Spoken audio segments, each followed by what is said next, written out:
hello everyone. My name is Mark Haviland, and this is the first time we've all met.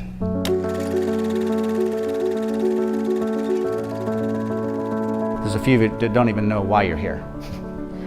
But there's something inside that's in there like, I need to go to this, even though I'm terrified to go to this. My question is, what are you terrified of? It's not me. I'm just this very nice guy. I'm a massage therapist, and I've been doing this for probably a decade and a half in the healing arts.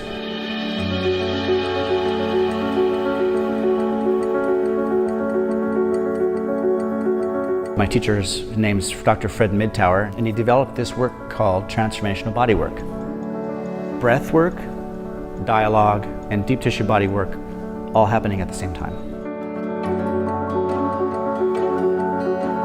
He teaches people how to be more of themselves by going to the places they do not want to go to.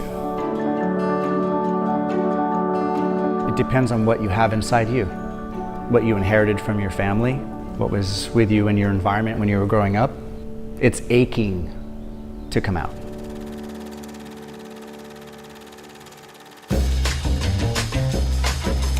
Where have you come from? Who do you think you are? Who have you been told you're supposed to be?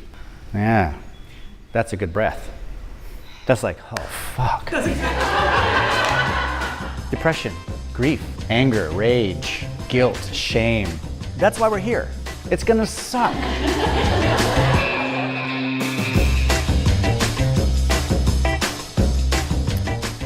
The Soul Whisperer. This is called the Soul Whisperer Project. You can't really call yourself, I'm a soul whisperer.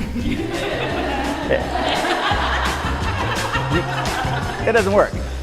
I definitely move shamanically through the world. I mean, I have an owl feather, an owl wing. I got my drum and my crystal skull.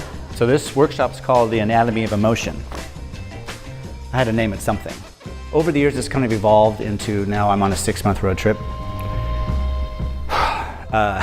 which is profound and beautiful, and it increases my faith in humanity. Everything you see on the TV is minuscule compared to what you don't see on the TV that happens every day. Good people doing amazing things every day, creating beauty, creating art, mowing the fucking lawn. I don't care, just as long as you're mowing the lawn.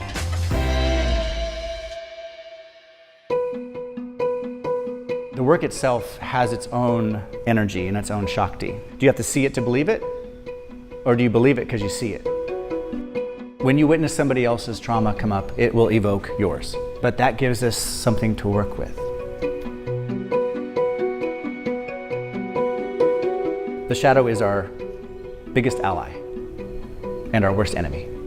It's the unconscious part of yourself that has been left behind and it's pissed off. All it wants is to be loved, held, and seen. It's all it wants. And it will do anything not to be loved and not to be seen and not to be held. Most people are in their heads so much that it takes half the session just to get them in their body and here, right now, here. Unexpressed anger turns to rage, unexpressed rage turns into self-loathing. Unconscious, defensive, mechanistic behavior that we do not integrate and assimilate into our system, and we project it out into the world. We all do it, so you're not special. If you think you don't do it, then that's why you're here. With everything that's happening that we see, because of our phones and all the news, the TV feeds, it happens, we know it right away. We're not taught, nor are we prepared to metabolize all of that information. We don't, it gets stuck in our body. It keeps us from actually responding to what's happening in the moment. When we're not responding to what's happening in the moment and attuned to what's happening in the moment, we're not actually there.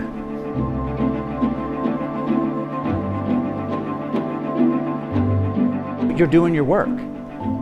Imagine the people out there that don't have these conversations, that don't listen to the intuition that gets you here. That's the majority of the world. It's our duty, each and every one of you.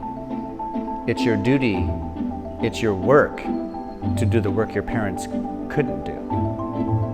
People of that generation didn't have these kinds of tools. They did their best, and they did their worst. And it's important to honor both. Who are you and why are you here on this planet at this very powerful time in history? You have a unique life that no one has ever had in the history of humanity, and no one ever will. Something has to uniquely come through you, and I fucking dare you to show it.